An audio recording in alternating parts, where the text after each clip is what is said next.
We've decided to do a YouTube special, so here we are, joined by James Brigardage and Adam Llewellyn from The Vale. And this particular topic, we are looking at so-called bad films that we quite like watching. Ad, I know you've got a couple, so do you want to start with your first one? Yeah. Well, first of all, I've got quite a big list here. We don't have to go in depth on every single one, but I got a couple on you which are going to make people think, I cannot believe he likes that film.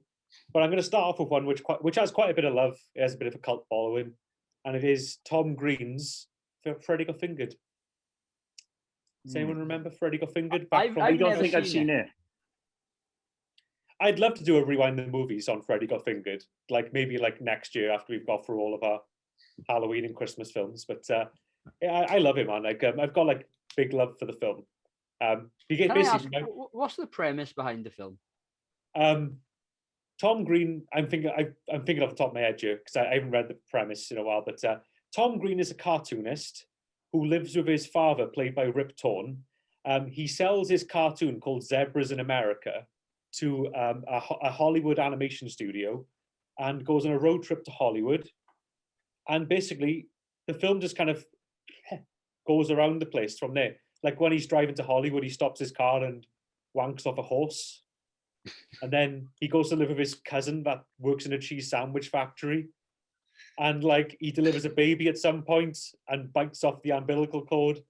It's just there's not really a story to it. It is literally just he was huge, wasn't he, at that time? He was massive. I loved Tom Green when I was younger. I loved Tom Green so much. I had his videos. I remember getting this from the video shop the week it came out. I loved Tom Green back in the day. But the reason I like this so much though, it's basically because it came out at that time when all the gross out sort of comedies were coming out, the Farrelly Brothers stuff, and it kind of inspired a slew of really things like Say It Ain't So. And this film I always found was a bit of a middle finger and a parody of those sort of comedies, and it's a bit more clever than people give it credit for, I feel, anyway. But you've seen it, right? Right, Dan? You've never seen it? Neither of you has ever seen Freddy Got Fingered? No. We should do a rewind the movies on it one night. It's 90 it really passed me by, and I only really know him for Road Trip, and didn't he have cancer of sorts and filmed it during the operations? Yeah, testicular cancer. Yeah. Basically, how old are you two? Well, how old are you two would have been in 2001, 2002 when it came out? 20. Yeah. See, I was 12, so when that came out, I was the prime audience for Tom Green. It's all your Jackass was just coming out, and you had Tom Green as well. So if you were I think if you were 12 to 14, you were prime target audience for this sort of stuff. Do you think though that comedy is one of those genres where, a lot of critics could hate a comedy film, but the public actually will be, no, do you know what? We really find this funny. Well, I find it's one of those genres where it doesn't matter what the critics think.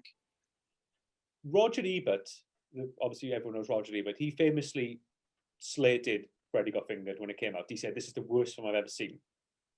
I'll have to maybe just put a little box at the bottom of the screen with the actual link and quote to what was said. But years later, 10, 15 years later, another film came out which is as bad as Freddy Got Fingered. And for some reason, it was compared to Freddy Got Fingered. I think Tom Green was in it or something. And he said, Roger Ebert, "This film is worse than Freddy Got Fingered. And also, I'm still thinking about Freddy Got Fingered, so that film must have some sort of staying power to this day." So, that was kind of an interesting point. But so it wasn't as forgettable as he said in his first review, I guess. Yeah. But then again, you can't forget a film where Tom Green wanks off an elephant and squirts it all over his father, played by Rip Torn, because that happens in it. It is filthy in parts. Rip Torn's got an amazing name. Should be a wrestler with a name like that. I think he was. I don't think he was. He was busy robbing banks towards the end, wasn't he, Rip Torn? He robbed a bank with a sawn-off shotgun when he was 80. He really? Yeah. In real life, not just a film, though. No, in real life, yeah. He was at a bit of a rough time in his life, obviously, but that's why he was in Men in Black 3. I was going to say, he's the guy who's in Men in Black, isn't he? Yeah, he was in number 3, though. They just got rid of him in number 3. I think it was because of that incident. But anyway, let's move on to someone else's film, because I'll talk about Freddy Got Fingered for hours otherwise. I'll throw mine in there, and mine is Van Helsing. It's we're only laughing because we've already done this once, but we forgot to press record, so we may as well do it again. I don't mind saying my.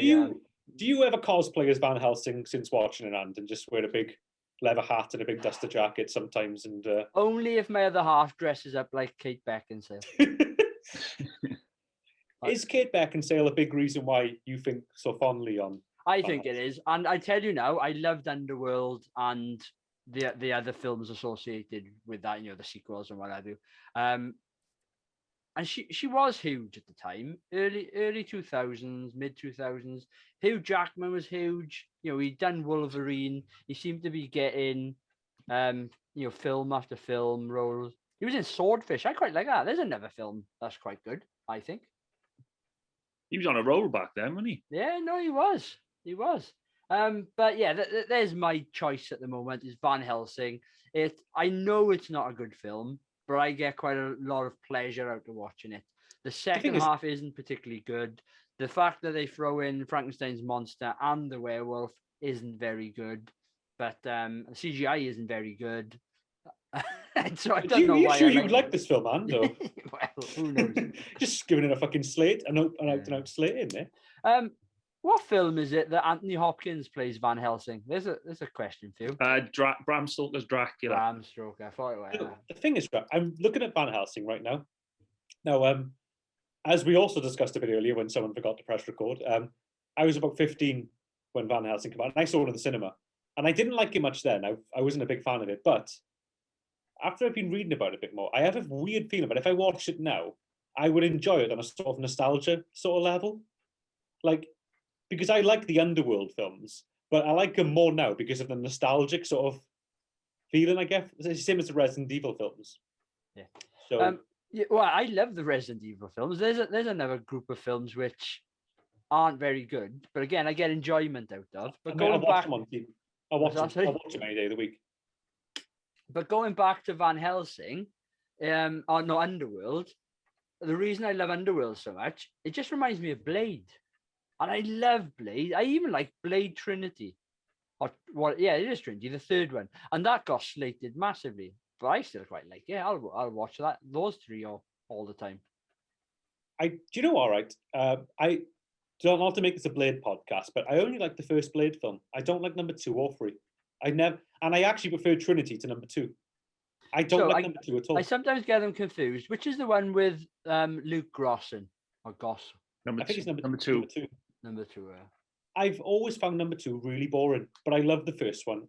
Number 3's okay-ish. I preferred it to number 2 though.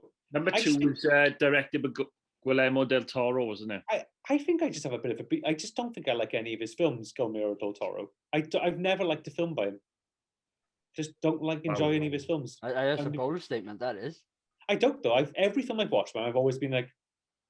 I remember watching Pan's Labyrinth for the first time, and it was years and years after it came out, and I watched it and I thought, oh, I really enjoyed that, but I didn't have a fucking clue what was happening. I love that film. That's amazing, that film. I've seen 4 of his films, and I haven't liked either of them. And here's the ones I've seen. I've seen. Save it for the next podcast, but. What?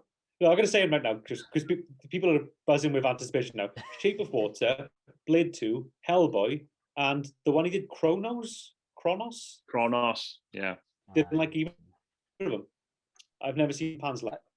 I don't think you've particularly chosen his greatest films there, Ad, to be honest. He's done better. Oh, Hellboy's a big one, though.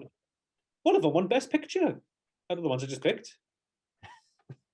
Well, that weren't Hellboy, I know that much. Right, Prog, have you got a film? Yeah.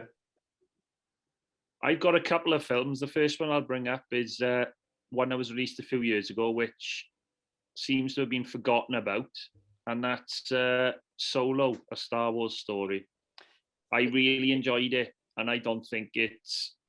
I think it's one of the. I think it's one of the better new Star Wars films. In fact, I'd say it's either the best one or the second best one. Isn't it funny that it is Star Wars, right? But yet it's very rarely promoted, very rarely available on streaming sites and things. I know it's Disney and it's going to be on Disney Plus, but like on Sky movies and things, it's just strange that it's not on any of them. Well, it just seems to be lost, and I don't understand why. I mean, yeah, it's got its flaws. It's definitely not perfect, but it's an enjoyable film, and it's about the best character in the Star Wars universe. Although it must be Disney Plus. They're all on Disney Plus, but although it must be said that the origin of his name is a sore point with myself. It's cringe-inducing why they felt they had to put that in the film. But what was the origin story of his name? You knew he was going to do that. What happened? He is at some sort of terminal where the stormtroopers are, and he's trying to get on this flight or journey to get somewhere. And he's looking around trying to make up a name, and he says the name Han, and then the guy he's talking to says, "Are you flying solo?" And it's just, it's knuckle biting. Wow. It is that is the lowest point of the film. In fact, that might be one of the lowest points in any film, but the rest of the film is really enjoyable. So yeah, that's what I'm going to put forward. Do you both like the new Star Wars films, like all the sequels, like all the new sequels, the Abrams universe of film, I guess, the series of them? I really liked Force Awakens. I thought that was a really good film. The second one, what was the name of the second one? Last Jedi. Yeah, The Last Jedi. I liked parts of it. Some of the other parts I couldn't handle. Like Princess Leia surviving in space must be one of the worst things I've ever seen on a screen. They had an opportunity to kill her off at that point, and she died in real life as well. And they could have just left her that. But the fact that she uses some sort of force. But that was a natural. What pisses me off with that is she's exploded on a ship into space. That's a natural conclusion for every single character in every movie ever.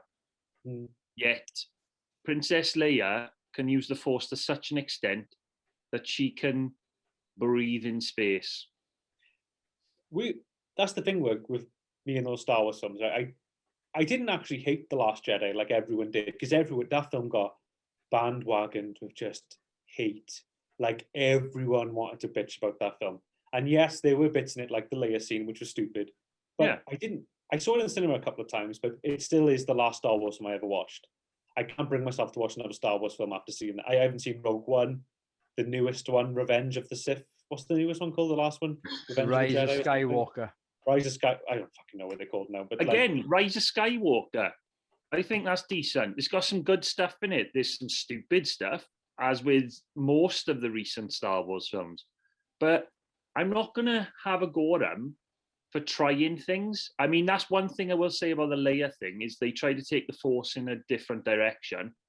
But it was just stupid. It didn't work for that particular scene in that film. But, it is what it is.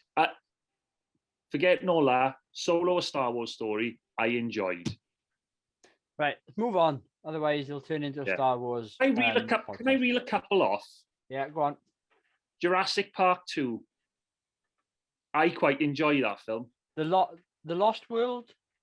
Yeah, that's the one where Jeff Goldblum goes back. Yeah. And, I'm a massive fan of Jeff. I was going to say, it's Jeff. What's not to like? There's another one, Kingdom of Heaven. That's got some love to it, man. People like that film. I don't think it have, but I know a lot of people that love Kingdom of Heaven. I quite the Scott one, yeah. Yeah, I quite like that. And then my last two, I'm going to throw out a couple of Nicolas Cage films. I'm all yours. I mean, it wouldn't be Rewind the Movies if I didn't mention Cage at some point. One of them is a romantic comedy, and it never gets spoken about. and it's a crime because it's a thoroughly enjoyable, sweet romantic comedy, and it's called It Could Happen to You. Early 90s, Cage was in his prime. I think it's one of my favorite rom-coms. I love it. I've heard of it. Great I've film. heard of it, but I've never seen it. But that's got good reviews. That's got like 71%. Yeah, sorry, but I'm mentioning it because it's never spoken about. When you hear all the good romantic I think romantic comedy is one of those genres, again, that on the whole, I'm not saying this film, but on the whole tends to get slated. But actually, they're quite enjoyable films for the most part. So this was my romantic comedy film that I wanted to particularly talk about in this particular topic. And the other one is a science fiction film called Knowing. That's all right. That's not too bad. I saw that in the cinema when it came out. I enjoy that film. I think Philip K. Dick adaptation. Have you ever watched that, Rand? Nope. Passed me by that one. It's like I haven't thought about that film until just this second. I probably haven't thought about it from the moment I left the cinema until just now, but I have seen it. I remember it coming out, and although my attention is piqued by Philip K. Dick, I quite like movies based on his work, although some of them are only loosely based. I will admit that. So it's a strange. Oh no, I think I might be wrong. I don't think it is. I think I got the wrong film here. I might have the wrong film. Wasn't it? Yeah, it's not Philip K. Dick. Sorry, but it's not. No, I haven't seen this one. I thought it was something else. No, I've never seen that film. Sorry, Rewind the Movies listeners. I didn't mean to mislead you all, but I have not seen Knowing. It's a strange film though, because it's a science fiction film, but yet there are other elements in it. Like it's a thriller as well, and is it like religious based? No, it's not religious based. It could seem that way at the beginning of the film, but it ends up it's not. I can just picture the cover of it. That's all.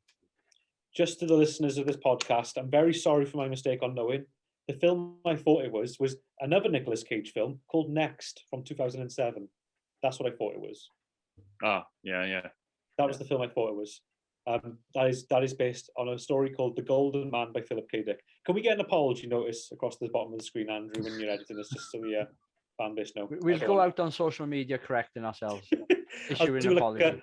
I'll do a full on like black screen behind me, just apology in a black turtleneck, just like I'm sorry, I made a mistake. Come on, Ad, you got a couple more, I know, and then I'll do a couple of final ones.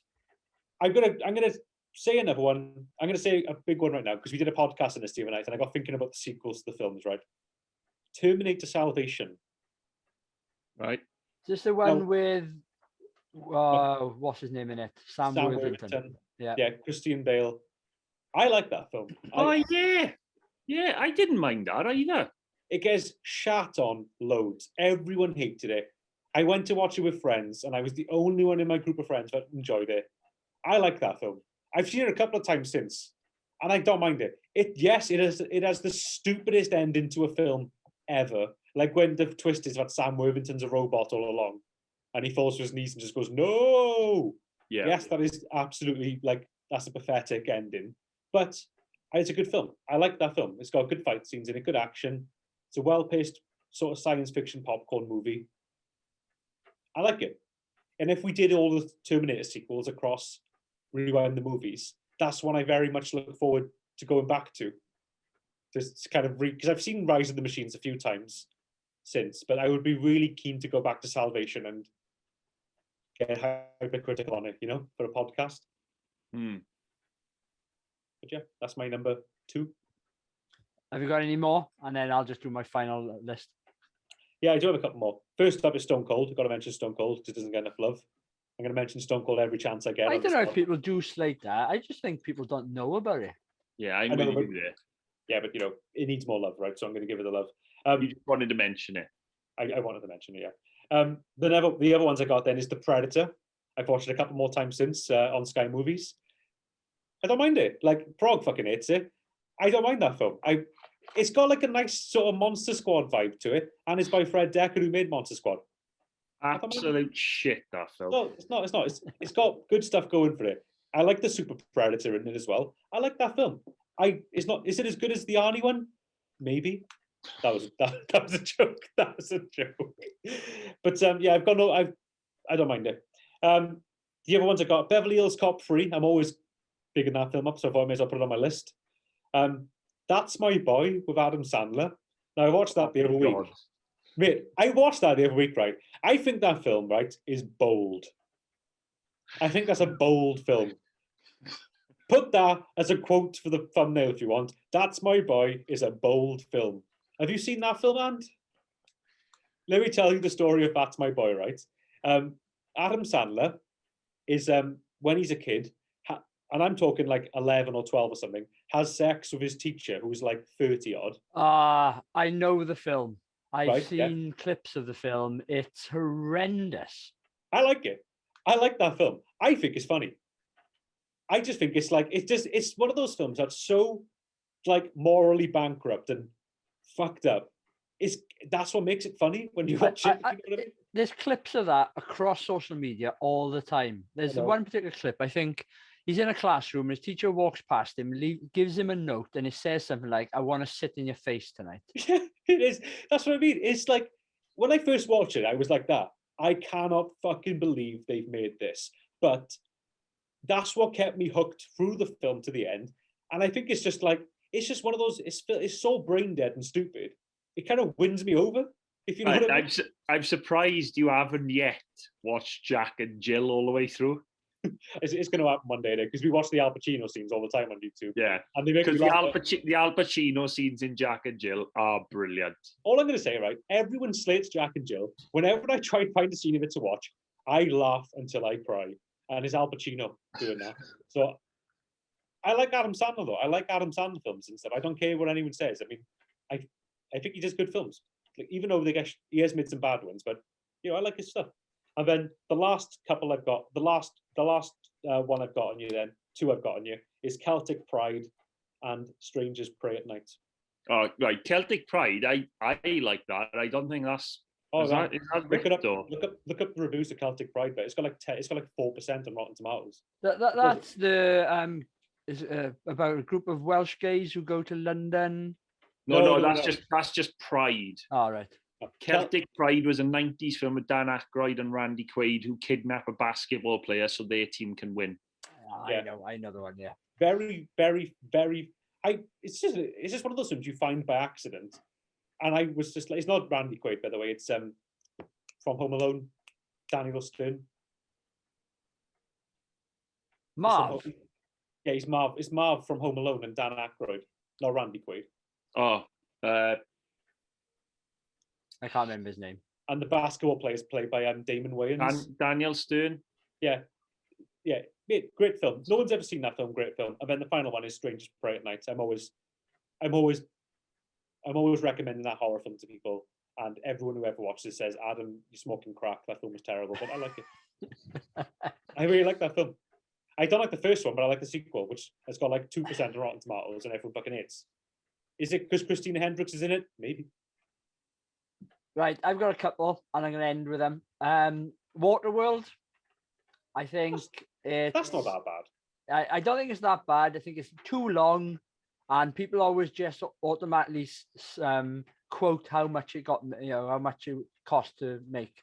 It's okay. It just needs to be trimmed quite a bit. You mentioned The Predator. I'm going to mention Predator 2.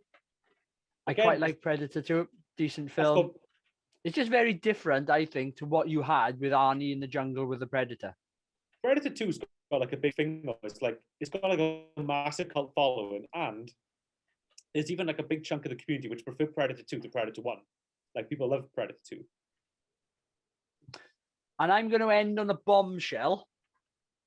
My other guilty pleasure, bad films that I quite like watching, Grease 2. Good night, everyone. I thought that had a bit of a cult following, with a lot of people thinking it was better than Grease 1. Or just Grease, sorry. I love it. I think it's got better songs. I love a little musical every now and again. If Pitch Perfect is on TV, I'll have a little watch of it. But yeah, guilty pleasure, Grease 2. I can sing all songs all day. Put on that Van Helsing duster and have a little jig to Pitch Perfect and Grease 2. Yeah. Exactly. Right. I've never seen On that I've never seen bombshell, Grease 2, we are stopping there. No more film. But yeah. Thanks for tuning in. Check us out on YouTube, social media, and our podcast. Podcasts come out every Wednesday, and social media and YouTube content throughout the week. Cheers all.